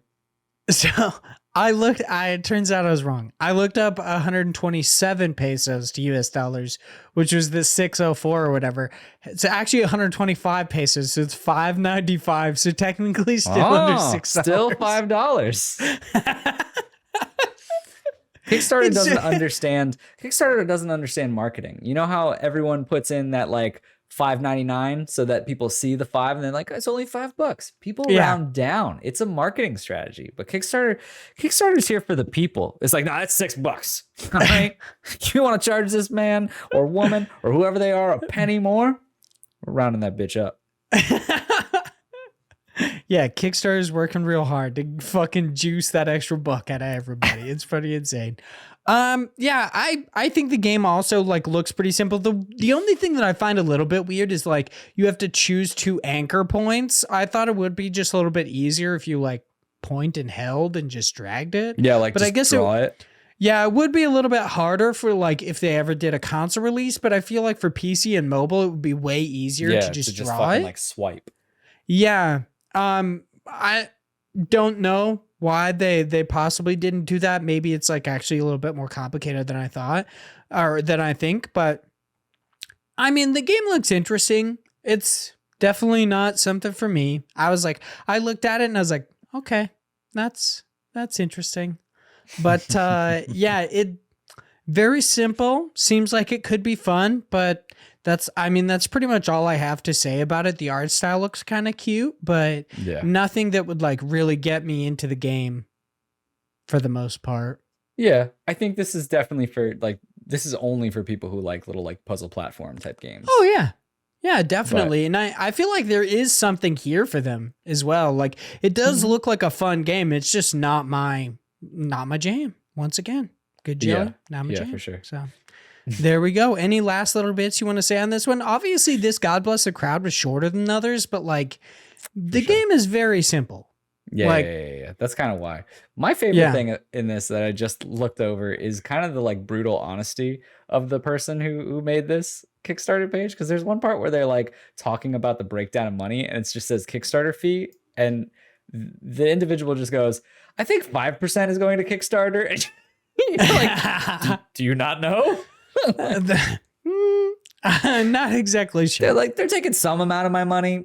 I don't know what it is. Whatever. We'll figure it out. It's like they're gonna round up, bro. They're gonna say it's $5. It's gonna be $6. Like this for you. But they also put in here Steam. They're like, hey, to upload a game in Steam, it's $100 USD fee. I didn't know that. Now you know. I didn't know that either. That's pretty crazy. Damn. Thank you, random Kickstarter developer of this game. Like, look at all these facts we're learning. All right. If nothing, doesn't that deserve about $6?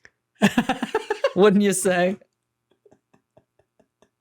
About $6. About $6. What if it was literally like 504? About $6. It's about $6.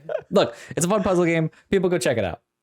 Yeah, definitely. Once again, that's Line Jump over on Kickstarter. So it's time for us to hop into our listener questions. Of course, Mr. Philip Renshaw, the Wombat Emperor of Australia, writes in with actually a whole lot of insightful questions. We only have one person who asks questions, but we have a lot.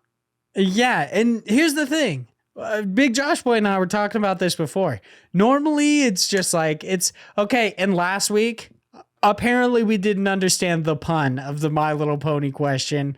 Phil was not happy that we assumed he was a brony, or I did at the very least. You definitely did. Let's be honest, he's a brony. He just doesn't want people to know about it. Bro, there's nothing wrong with it. Okay, it can't be a coincidence that after I fucking called him a brony, he writes in like solid questions. Yeah. He's like, I always love Phil's questions, but now he's like, gotta be serious. Gotta be real. Although they're really good, serious questions. I know. I 100% appreciate any amount of effort you put into this, Phil. You are absolutely fantastic. One day, hypothetically, just like in another universe, in this one, whatever, I'll kiss your mouth. Writes in and says, I told you couldn't say that anymore. How important is a quality picture or audio in your video game playing and movie or TV viewing? Big Josh boy. I guess also they write in a second more tangential questions. It's do you spend money on the big fancy TV or monitor with an epic sound system, or are you content with watching / playing on whatever budget option was available at the time? Yeah. So I'll answer this in reverse order. I'm super frugal when it comes to purchases, especially for myself. I don't get a lot of big fancy things because I don't like spending my money unless it's on someone else. And my wife doesn't care, so I don't end up buying those things. But you can buy me things, Big Josh. You want a TV, baby? I'll buy you a TV.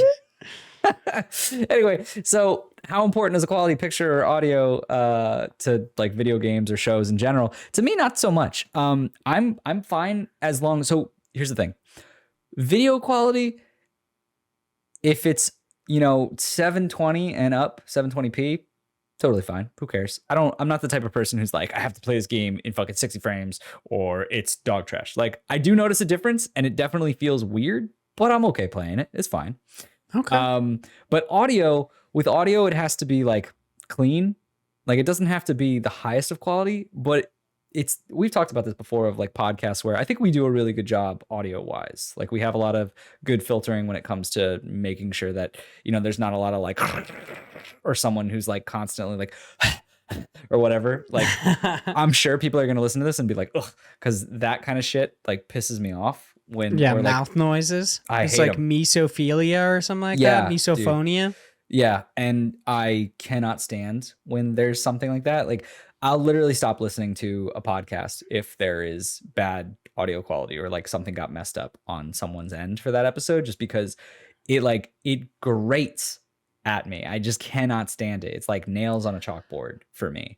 But as long as it's like clean and there's not like crazy, just, like crackling noise or things that are like it's going in and out or things like that, it doesn't matter. I'm fine with it.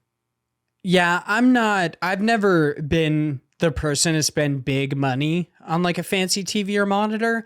Right. When I built my PC, I basically just tried to find I tried to look up good quality versus budget options where it's like I am on a budget but I do want a good quality, so I ended up finding like 2 Scepter monitors that are 144 hertz, have a pretty good refresh rate. They weren't too much. Now they're like fucking $300, but before they were like 150, right. I want to say. So they were a good price. I knew I was going to get 2 monitors, so I was like, I don't want to pay too much. TVs, I've never bought a TV. I'm going to be honest. I have never bought a TV before. This TV in my background, that's the same TV I've had since I was a kid. Like, that's how much TVs matter to me. The TV in my living room was given to me by my parents, and the TV in our bedroom was given to Morgan by her parents when she went to college. Like, that's how much it matters to me. The difference would be, in your first question, how important is quality picture or audio in video games, like movies, TV shows, and such? I've noticed recently, specifically in YouTube videos, I cannot have it be the auto setting. I will not allow it to be the auto setting where it automatically adjusts the picture quality that best suits your like internet connection, which doesn't make any sense because I have great internet. And it's like, let's do 720p. And I'm like, no, like, it's just, I don't like it. I just can't. Yeah. And I got to kick it up to like at least 1080p. Like, I got to have 1080p, maybe like, maybe even higher. I'd never go 4K though. I don't give a shit about 4K. Like, it's never been a thing for me. When they were like, oh yeah, the Xbox One S has a 4K Blu-ray player, the Xbox fucking Series X, PS5, whatever. The only reason that I will actually invest in higher quality stuff is because I like to produce high quality stuff, but I do not give a shit about the stuff I consume. I'm like, yeah, for sure. Like, it doesn't really bother me. Like, art style, yes, I gotta have a good art style, but picture quality, not a big deal. I don't actually mind like lower quality pictures, like you said, like low FPS, not a big deal for me. Audio can actually really get me, especially when a game has like poor audio design or like sound design, and the actual physical and sound cues are off, that bothers me a lot. Because it like easily breaks immersion. No matter how close you were to it or far away from it, it can easily break it. Yeah. Yeah, I guess there's certain things like, right, like I'm being obviously a little bit generic with it, but it would be something like, you know, if I was talking and the audio and video were like off by a good amount. Oh, dude, I hate it. That pisses me off. It's the same thing with, I like watching shows with subtitles on. I enjoy subtitles. And yesterday we were watching a show and the subtitles were like a bit behind. Yeah. And I was like, fuck this, turn them off. Cause I'm getting pissed off because I'm seeing the words. Like I'm basically reading after I already hear something, and then I'm reading while I'm also hearing something, but it's different. It doesn't match up. And it's so frustrating. Or when they're ahead. Yeah. And it basically spoils a scene before you even had a chance to see it. And you're like, okay. And then like you can read the subtitle and then a good couple seconds later, then it switches scenes or like it pans and you finally see something and it's like, what? Yeah. Yeah. I agree. Yeah.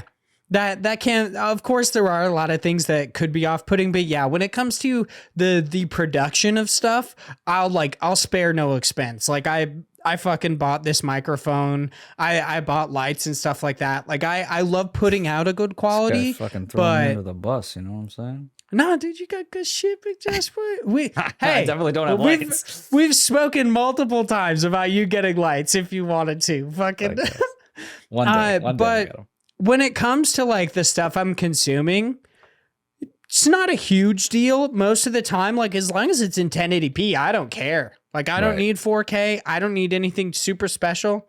Whatever, dude.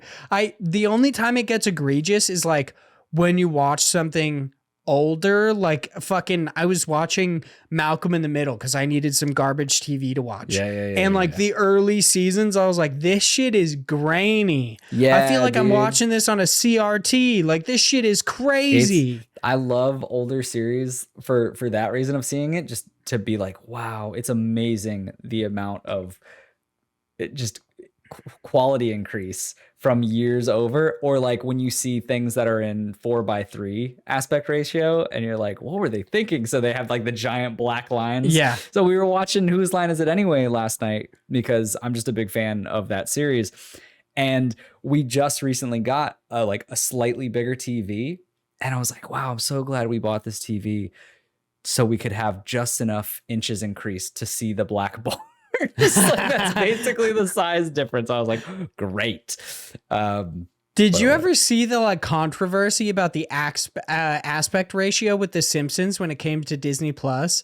That they actually did the exact opposite, where it didn't have black bars, but they were cutting off parts of the picture. And it was like that was a whole part of the joke of these certain scenes, but they ended up cutting it off, so it made no fucking sense. That was some weird stuff. They also write in and say, what is the worst haircut you've ever had? I actually have multiple answers to this. Oh, this is interesting. So my worst would be, I have one of my really good friends, his sister wanted to get into cosmetology. And so she was like, can I cut your hair for practice? And I was like, sure. You fucked up. So I always just end up doing like buzz cuts, and I just do like short on the sides and longer on the top. Super easy to do my hair. And so she buzzes it and she immediately uses one on the top that is really damn short, or not even on the top. She uses the like two, but like yeah. So she kind of goes like on this side and goes like, and she goes, uh-oh, and I go, what uh-oh? What uh-oh? Like, don't uh-oh? What do you mean? And she's like, I might have cut too much. And I'm like, what do you mean might have? I had to, we did it where we were like, okay, let's do the sides and we'll try to do the top. The sides were so short, it looked like I just had like this mushroom top, just like on, just like this ridiculous looking amount of like tuft of hair on the top. And so I was like, well, this looks dumb. And she's like, well, maybe we could fix it. We ended up just going like buzz cut. Oh, yeah, I would have just at that point. The second you did the first one, I'd just be like, you said, uh-oh, just do it all. Like, yeah, so I was like, all right. So I went buzz cut. And then for months, people were like, you going to the military, Josh? And I was like, nope, just a bad haircut. My first bad haircut was when I was a kid. And I, of course, like the standard childhood story of like cutting your own hair. I cut my own hair as a kid and it looked so bad. My dad said he refused to take me in public. So he shaved my head bald. That's great. Which I was like, okay, that might have been an overreaction, but all right, whatever. And the second time was also in a sense because of my dad, but the first time was obviously my fault. He corrected it. The second time, I for some reason as a child remembered that my dad cut our hair well because he used to cut our hair all the time as a kid. And I was like, oh, okay, not realizing that when we were kids, we'd basically get like fucking bowl cuts and shit. Like it wasn't hard to do. So like, I really wanted in middle school. I was like, yeah, dad, just cut my hair. Like, whatever. It'd be like, you're good. And my dad, like, obviously knows that he was not good. He was not a barber. He was like, are you sure you want to do this? Like, he was trying to talk me out of letting him cut my hair. And then finally he cut my hair. There were like fucking parts that were way shorter than others. Oh, no. It was like, and this is when I had long hair. So it was just so fucked. So much so, like I went to school the next day and like when I got home, obviously got made fun of all day. When I got home, my mom was like, yeah, we're going to take you to get a haircut. Your dad feels really bad about it. Like apparently the second my dad went to go to bed, he was like, you need to take him to get a haircut tomorrow. That's and great. It was like so mismatched to the point where like people would ask me what happened. And I was like, I asked my dad to cut my hair and he like fucking cut it just like straight across the ear. Like it was so weird. Oh no. Yeah. And I had, of course, like I was a fucking, like I had the Bieber haircut or whatever. Obviously my hair was like longer at the time, but it was like, people would not just cut straight across like women's bangs. It was very different. And he was just like, it was like, done. There was like certain parts that were longer than others. I was like, oh my God. I honestly feel like he cut parts and then he was like, this is bad and just gave up. Like he was like, I'm not going any further. So yeah, I got a haircut the next day. That's nuts. Well then, I guess that's the worst. Yeah, definitely the worst. Last question from Phil is, if you had to wipe one of the following companies from space and time so that no record of them would ever exist, which company would you choose out of Sony, game division only, Microsoft, game division only, Nintendo, or Valve? Interesting question. Big Josh boy, which one would you choose? This is really tough because I have really good memories of all of these. You know, Sony, I loved the PS2 era. Crash Bandicoot, big fan. Kingdom Hearts, early games, big fan. Microsoft, 360 days, I loved it, and I'm getting back into that because what am I gonna get rid of Game Pass? What are you, fucking psycho? Got these fucking back compat titles, bro. I know. We got Nintendo. That is literally my childhood. I can't get rid of Nintendo. And then we have Valve, which, like, here's the thing about Valve. Their games are really good. Like, they got Portal. They got, Team Fortress 2. You've got Half-Life. All great games. But then even more so is, like, having Steam. Yeah. And I can't get rid of Steam. Like, that's so integrated into, like, everything I do. So I honestly have to get rid of Sony. Sony of all. Because they're like, so Nintendo is all about the games. Microsoft and Valve are about the ecosystems. Whereas, and like they also have good games. But Sony is like just games where I think, yeah, they were great memories and good games, but it doesn't take away from like the gaming experience, right? And that's kind of why I have to pick Sony. Interesting. Okay, so like Sony, all of these are big parts of my life. Valve more recently because I built my PC. I now play primarily on PC. Steam's a big part of that. Unlike Big Josh Boy, I also dabble into the Epic Game Store, but like I've gone to GOG and such. What is that? But like, I don't know this. But For me, like Sony, I love Sony. I love their first party. Same thing with Microsoft. Like I love me some Gears of War. I love Fable. Like if Scalebound ever came out, I'd probably just, but, and Sony, fucking God of War, dude. So good. I liked a little bit of Horizon Zero Dawn. Really loved Bloodborne. It's just, Sony's awesome. I've always been a big Sony fan. Uncharted's fantastic. Here's the thing. I can't get rid of Valve because of Steam, I gotta have it. I got a PC, I gotta have it. I'm gonna get rid of Nintendo. See, that's the thing. I figured as much. Yeah, I don't care about Nintendo. I don't even know why I have a Nintendo Switch anymore. Like Pokemon is the only title of theirs that I've ever really cared about. And even that, I've kind of grown out of it for the most part. The only thing that kind of sucks about that is if you wipe them out of space and time, they never create Pokemon. So other monster tamers probably don't come to fruition. Like, sure, there were like other monster tamers before that, but do they reach the popularity of Pokemon to where other people start to mirror that? So do I ever get Spectrobes? Do I ever get Fossil Fighters, dude? I don't know if I ever would without them. Also, they're on Nintendo handhelds. So it's like, would those games ever exist?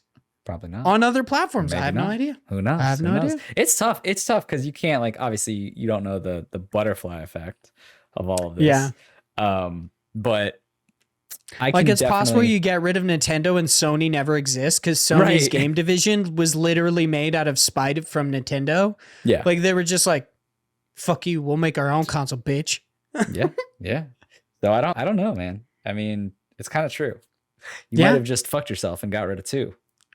I know, right? Yeah, exactly. I get rid of Nintendo. It's like Sony doesn't exist. I'm like, son of a bitch. Yeah. At least I got Microsoft, Valve, I guess. Microsoft might not have gotten into it because if, Sony didn't exist and Nintendo didn't exist, then it wouldn't have been a lucrative area to be. So you might have, by taking out Nintendo, you might have gotten rid of everything.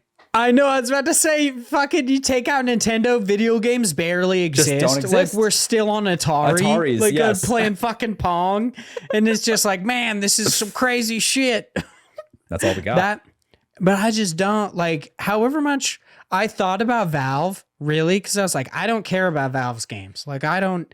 Left 4 Dead's cool. I've never been a Half-Life fan or Team Fortress. Like whatever. So I was like, I'll get rid of Valve, but then I was like, oh, it's all space and time. I gotta get rid of Steam. Come on.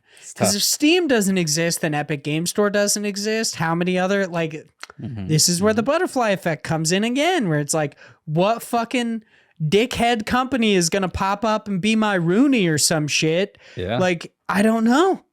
I'm not sure. It's tough. It's also tough. Good question. That was a toughie, Phil. That was a toughie. Thank you for that one. That is it for this episode. Thanks everyone so much for listening. If you would like to chat with us outside of the show, you can do so in a bunch of different ways. You can be sure to follow us at IndiePod over on Twitter. You can follow me, Vaughn, at Hyde Legion. You can follow Josh at _George90. Be sure to check out our developer interviews going live each and every Wednesday. This week, we have a developer interview with Mike Gamble of Talent House Media Foundry. That one is going live Wednesday, the 15th of December, so be sure to check it out. Head over to Teespring to check out the IndiePod store. You got t-shirts, hoodies, stickers. I'm planning on putting like masks in there as well, and maybe some other stuff. I initially was like, oh, we already feed bags. I was like, oh, we already got like past all the mask stuff, but with the Delta variant and now the like Omicron or whatever, Omicron. Whatever it is. You never know when we're not going to have to wear masks again or when we're going to have to. So I'm going to pop some masks on. There's some nice, subtle IndiePod ones. Why not? Check out our YouTube channel, just IndiePod over on YouTube. You can watch these episodes. Leave us reviews on any site in which you could do so. Specifically, iTunes helps us out a bunch. And lastly, thank you so much to all of our amazing patrons. If you give us any amount of money or any amount of your time, you're absolutely fantastic and we love you for it. But got to thank those $3 tiers and higher. So thank you so much to Ethan, a gamer for fun, John, this is John, Will C, Zach Durham, Chase Hopkins, Philip Renshaw, the Wombat Improv Australia, Juno, and Sam Fillion from Canada. Thank you all so much. You're all so amazing. And we will talk to you all next week. Goodbye. Bye.